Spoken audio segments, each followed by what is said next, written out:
जिसमें 22 चित्र थे। इसमें 2 चित्र महाराष्ट्र के थे और सारे के सारे चित्र बड़े मीनिंगफुल थे।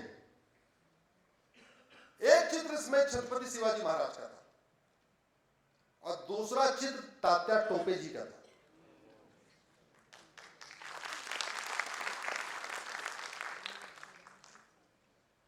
धोखा क्या हुआ आप लोगों को बताना चाहता हूं और मैं चाहता हूं कि आप लोग 5000 फेसबुक फ्रेंड बनाइए। हर परिवार में 2-2, 3-3 लोग, 4-4 लोग फेसबुक फ्रेंड बना के ऐसे जो भारत के साथ धोखा हुआ उसको लिखिए। मेरे आने की सार्थकता और आपके यहां आने की सार्थकता तब बैठेगी जब आप इन विषयों को आगे और बढ़ाएंगे। चैप्टर 15 इलेक्शन से रिलेटेड है, तो चैप्टर 15 पे संविधान निर्माताओं ने 2 लोगों का चित्र रखा। एक रखा छत्रपति शिवाजी महाराज का, दूसरा रखा गुरु गोविंद सिंह जी का। क्यों रखा? क्योंकि पॉलिटिकल पार्टियां चैप्टर 15 से बनती हैं। हम लोगों को जो वोटिंग का अधिकार मिला है वो कहां से मिला है? चैप्टर 15 से। सारा का सारा इलेक्शन सिस्टम कहां से गवर्न होता है? चैप्टर 15 से। ये जो chief election commissioner, election commissioner, पूरा का पूरा इलेक्शन कमीशन का जो डिपार्टमेंट है ये कहां से चलता है? चैप्टर 15 से। तो संविधान निर्माताओं ने कहा चूंकि देश स्वतंत्र हो रहा है, हम डेमोक्रेसी में जा रहे हैं, लोकतंत्र यहां रहेगा, तो पॉलिटिकल पार्टियां किस एजेंडे के साथ बढ़ेंगी? तो उन्होंने कहा काम करो 2 लोगों का, 2 महापुरुषों का चित्र रखो, छत्रपति शिवाजी महाराज का और गुरु गोविंद सिंह, कि सभी पॉलिटिकल पार्टियां छत्रपति शिवाजी महाराज और गुरु गोविंद सिंह जी के आदर्शों को आगे बढ़ाएंगी, इसलिए चित्र रखा गया। हम लोगों का जो वोटिंग का अधिकार मिला तो उसके पीछे ये थॉट प्रोसेस था, हम लोग वोट देने के पहले ये देखेंगे कि कौन सी पॉलिटिकल पार्टी छत्रपति शिवाजी महाराज और गुरु गोविंद सिंह जी के आदर्शों के सबसे करीब है।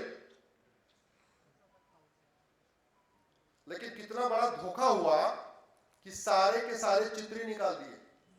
और सबसे बड़ा धोखा तो तात्या टोपे जी के साथ हुआ। रानी लक्ष्मीबाई जी के साथ तात्या टोपे जी की फोटो,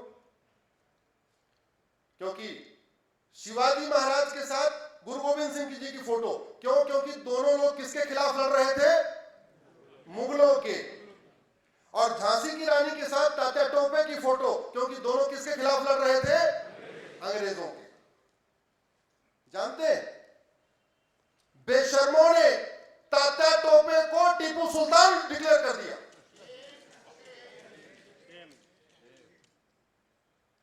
फोटो वही तात्या टोपे जी की और नैरेटिव कर दिया ये टीपू सुल्तान की फोटो है। इस गद्दारी के साथ, इस देशद्रोह के साथ आपके महाराष्ट्र के किसी सांसद ने संसद में आवाज उठाई क्या? जोर से बोलिए जरा। आपके महाराष्ट्र के किसी विधायक ने विधानसभा में आवाज उठाई कि छत्रपति शिवाजी महाराज और तात्या टोपे की फोटो संविधान में आनी चाहिए? नहीं। तो उनको नहीं मालूम है तो उनको जगाइए। तो अब दूसरा काम बता रहा हूं। पहला तो बताया 5000 फेसबुक फ्रेंड बनाना, दूसरा ये काम साप्ताहिक रूप से मिलना, रविवार के सप्ताह में 1 बार मिलना। और कहां मिलना? या तो कहीं मंदिर पे मिलना या सांसद विधायक के घर पे मिलना। चाय पानी किधर लेना? जोर से बोलिए जरा। उन्हीं की चाय, उन्हीं का बिस्किट, और उन्हीं की चाय बिस्किट लेके उनको ये बताना कि संविधान के साथ इतना बड़ा धोखा हुआ है, महाराष्ट्र के साथ धोखा हुआ है, विधायक जी आप इसको विधानसभा में उठाइए और सांसद जिसको आप लोकसभा राज्यसभा में उठाइए। नहीं तो मेरे यहां आने का और इस आयाम के पूरे कार्यक्रम का, इतनी आयाम की पूरी मेहनत का और आपका 2-3 घंटे देने का कोई फायदा होगा क्या? अरे मैं अपने यहां चला गया, हम तो जाके सुप्रीम कोर्ट में लड़ते रहेंगे, हम तो बैठने वाले नहीं हैं। लेकिन अगर आप भूल जाओगे तो मेरा आने का पूरा एफर्ट बेकार हो जाएगा। तो महीने में 1 बार शुरू करेंगे। मेरा मानना है सप्ताह में 1 दिन तो कम से कम अपने आसपास के मंदिर पे सब लोग इकट्ठा होइए, थोड़ी वहां चर्चा करेंगे। जब बातें होंगी तो कुछ बात निकलेगी। सप्ताह में 1 दिन तय कर लीजिए, एक रविवार मंदिर, दूसरा रविवार सांसद जी का, और तीसरा रविवार विधायक जी का, चौथे रविवार त्रंबकेश्वर घूम आइए। एक काम और करिए, तात्या टोपे जी के जन्म स्थान को लोग भूल चुके हैं। मैं आयाम संस्था से आग्रह करता हूं, आप यहां बैठे हुए सभी, यहां बहुत सारे वरिष्ठ लोग हैं, सबसे आग्रह करता हूं, हमें येवला जो उनकी जन्मभूमि है उसके लिए क्या करना है, कैसे करना है, वहां पे क्या व्यवस्था करनी है, उसको हमें एक तीर्थ स्थल के रूप में विकसित करना चाहिए। मैं गया नहीं हूं, मैं अपनी गलती मानता हूं, मैंने तात्या टोपे जी की जन्मभूमि देखी नहीं है, मुझे जाने का वहां अवसर नहीं मिला। हाँ, लेकिन अगर येवला के लोग कभी मुझे बुलाएंगे तो मैं जरूर जाऊंगा, दौड़ते हुए जाऊंगा वहां पे। आप लोगों से आग्रह कर रहा हूं, आदरणीय पाठक जी, आप लोग इसको थोड़ा चिंतन करिए, येवला के बारे में क्या करना है।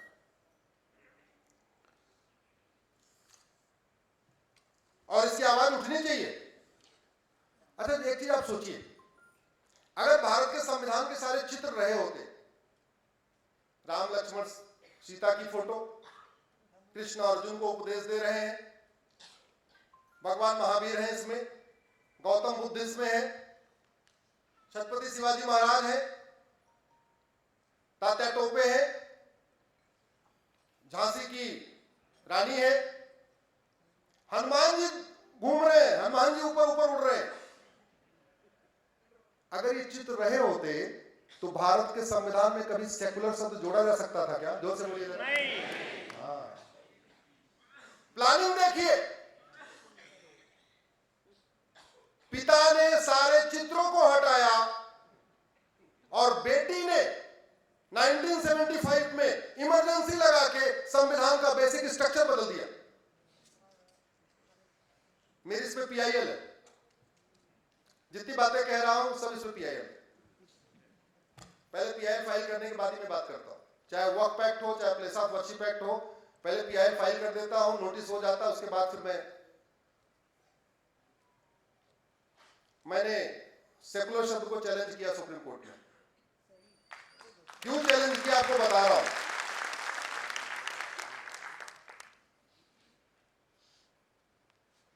18 मार्च 1976 को लोकसभा का टेन्योर पूरा हो गया।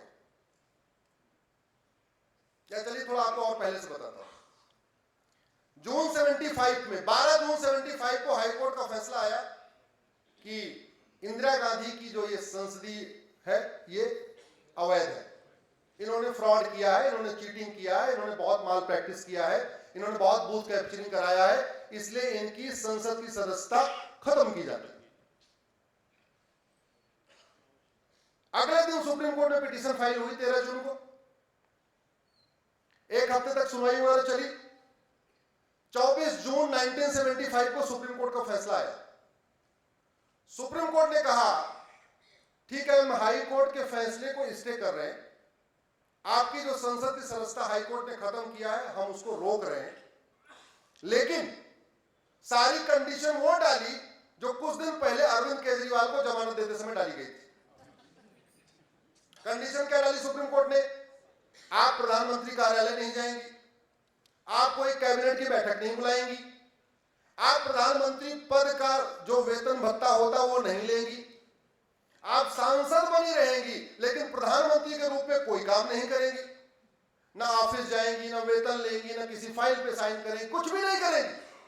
जैसे कुछ दिन पहले अरविंद केजरीवाल को कहा था ना, ठीक हम जमानत दे रहे हैं कि मुख्यमंत्री कार्यालय मत जाना, उनको थोड़ी शर्म आई, उन्होंने मुख्यमंत्री पद से इस्तीफा दिया।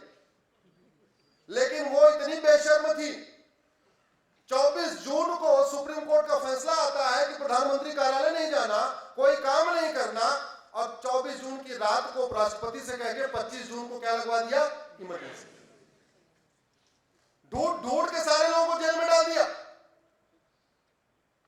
संविधान संशोधन किया कि राष्ट्रपति और प्रधानमंत्री का जो इलेक्शन है ये सुप्रीम कोर्ट के समीक्षा के दायरे से बाहर है।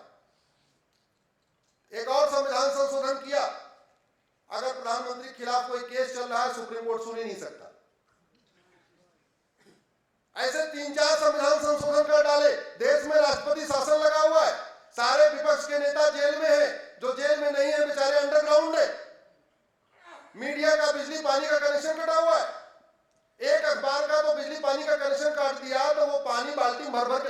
पीने के लिए और जनरेटर चला के रात को अखबार छापते थे।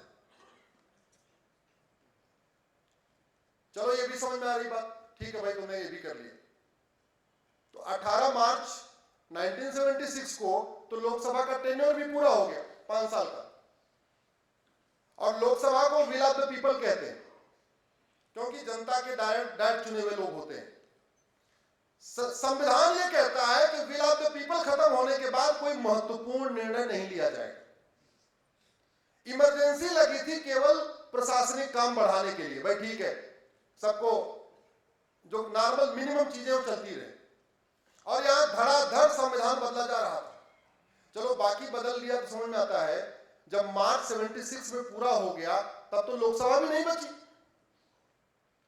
और नवंबर 76 में संविधान का बेसिक स्ट्रक्चर बदल दिया, प्रियम्बल को बदल दिया। संविधान का प्रियम्बल संविधान का बेसिक स्ट्रक्चर कहलाता है। संविधान के लिखे हुए शब्दों को संविधान निर्माताओं ने कहा कोई बदलाव नहीं करेगा। संविधान निर्माताओं ने, बाबा साहब अम्बेडकर ने कहा था जो बदलाव करना है संविधान के अंदर करना है, संविधान के प्रियम्बल में नहीं करना, क्योंकि उन्होंने कहा था कि इससे खतरा रहेगा। अगर आप कुछ जोड़ना शुरू करोगे तो कुछ घटाना भी शुरू कर दोगे। कल को पता चला इसमें डेमोक्रेसी लिखी हुई है, अगर सरकारों को सब प्रियम्बल बदलने का अधिकार मिल जाएगा, कल कोई डेमोक्रेसी निकाल दे तब क्या होगा? तो उन्होंने बोला प्रियम्बल को नहीं बदलना, लेकिन बदल दिया। दुर्भाग्यवश आप देखिए पढ़े लिखे लोग भी लोकतंत्र की बात करने वाले, संविधान की बात करने वाले, बाबा साहब अम्बेडकर की बात करने वाले, वो लोग भी ऐसे विषयों पे लिखते पढ़ते नहीं हैं, बोलते नहीं हैं, कुछ जानते नहीं हैं, जो जानते हैं वो बोलते नहीं हैं। उनको एक्सपोज करने की ड्यूटी किसकी है? तरीका क्या है?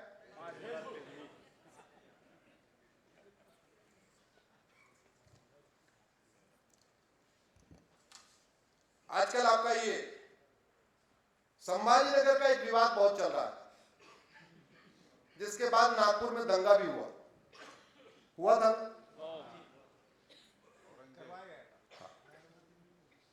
जैसे जितने विवादित मंदिर को अगर आप सर्वे कराओगे तो वहां मंदिर ही निकलेगा। जहां खुदा वहां भगवान, जहां खुदा वहां भगवान।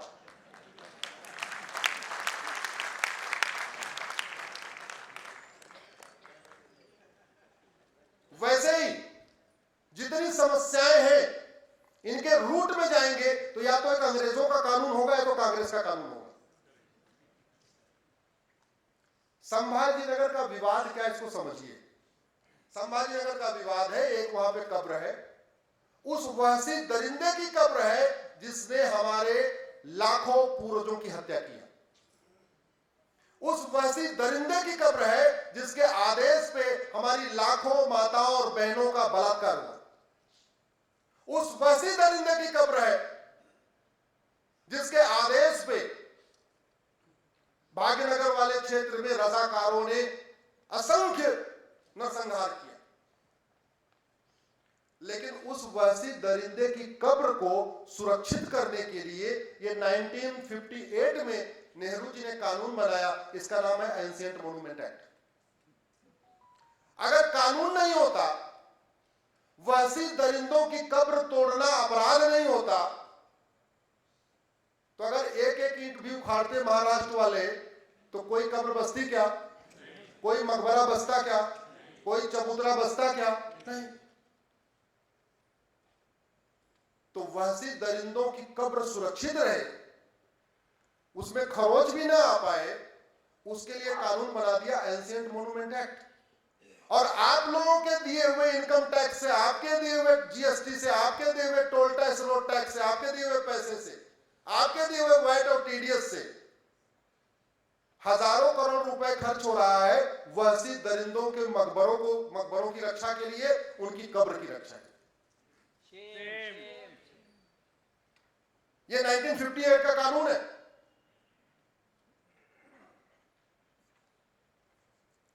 चीन हमसे 2 साल के बाद आजाद हुआ था। हम 1947 में गुलाम आजाद हुए और चीन 1949 में आजाद हुआ। 2 साल के बाद, 1 साल के अंदर 1950 आते आते उसने पूरे चीन से जापानियों का नामो निशान मिटा दिया।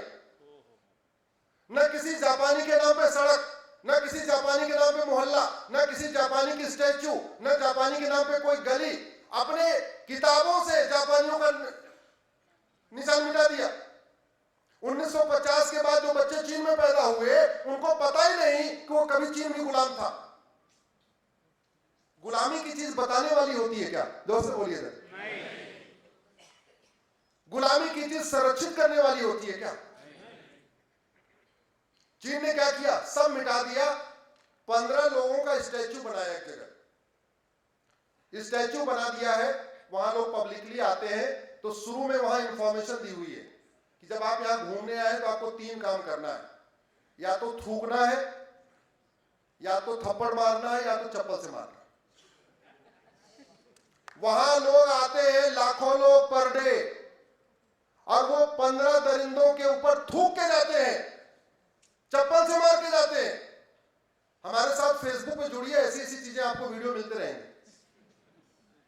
मैंने कुछ दिन पहले डाला वीडियो, चाइना का वीडियो है, जहां विजिटर आए हुए, कोई थूक रहा है, कोई चप्पल मार रहा है, कोई थप्पड़ मार रहा है। और हमने क्या किया? एंशिएंट मोन्यूमेंट एक्ट बना के बाबर, हुमायूं, तुगलक, गजनी, गोरी, खिलजी, औरंगजेब, उन वैसे दरिंदों की उनके हमने निशानी को सुरक्षित कर दिया। पहले ये कानून बना उनका चबूतरा सुरक्षित करने के लिए। उसके बाद 1991 में एक और कानून बना, उसका नाम है प्लेस ऑफ वर्शिप एक्ट।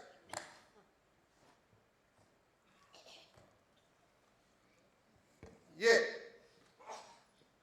1991 बना, ये नेहरू जी ने बनाया, नरसिम्हा राव ने बनाया। ये कानून कहता है बाबर, हुमायूं, तुगलक, गजनी, घोरी के मकबरों को सुरक्षा करना है। ये कानून कहता है उनके द्वारा तोड़े गए मठ मंदिरों को वापस नहीं लेना है, वो सब लीगल है। काशी, मथुरा, भद्रकाली, भोजशाला, अटाला, सब आप कोर्ट में नहीं जा सकते। हिंदुओं के लिए कोर्ट का दरवाजा बंद कर दिया। जब मैंने 2020 में इस कानून को चैलेंज किया, इस कानून को स्टे करवाया, उसके बाद से 18 स्थानों पे सर्वे का ऑर्डर हुआ।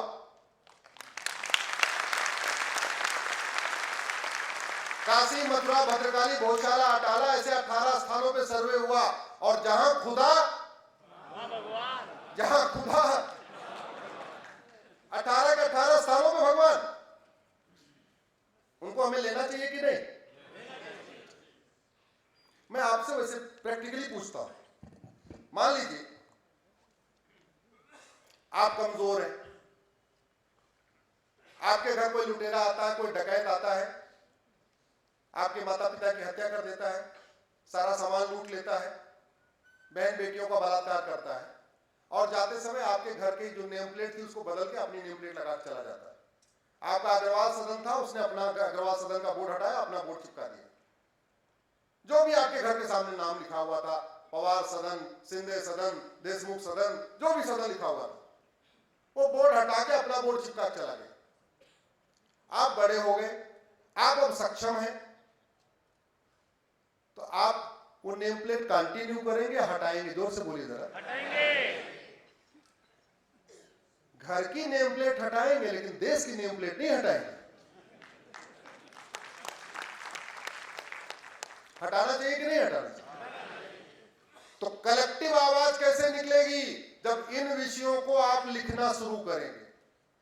आप लोगों के मन में बहुत सारी चीजें, बहुत अच्छी अच्छी चीजें, इनफैक्ट मेरी आधी पीआईएल तो आप लोगों से बातचीत करके, चर्चा करके हमें आइडिया मिलता है कि अच्छा इसको भी करना है, इसको भी करना है। उसको लिखना शुरू करें। हो सकता है आपका लिखा हुआ कोई चीज मुझे मिल जाए दिल्ली में बैठे बैठे, दूसरे उस पर मैं भी पीआईएल कर दूं। हमारा काम ही पीआईएल करना और कुछ नहीं करना। इंजीनियरिंग छोड़ के वकालत मैंने किया इसी काम के लिए।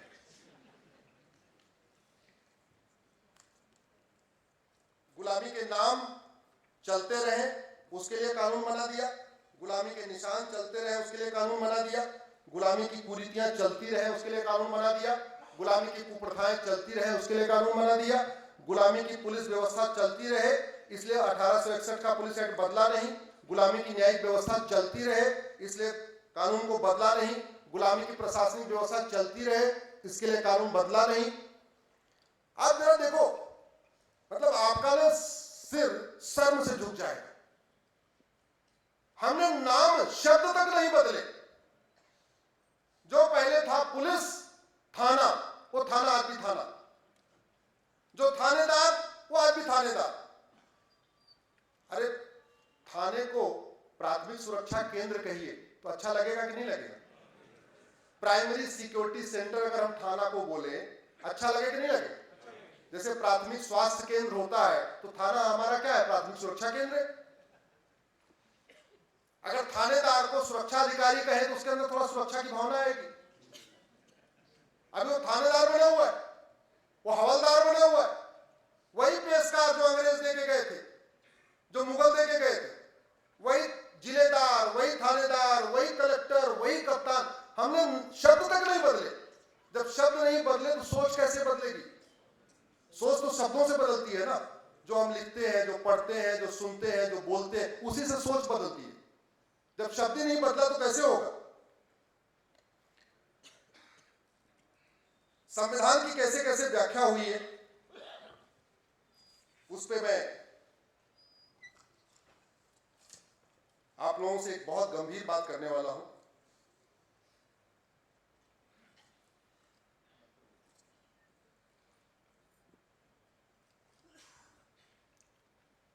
भारत माता की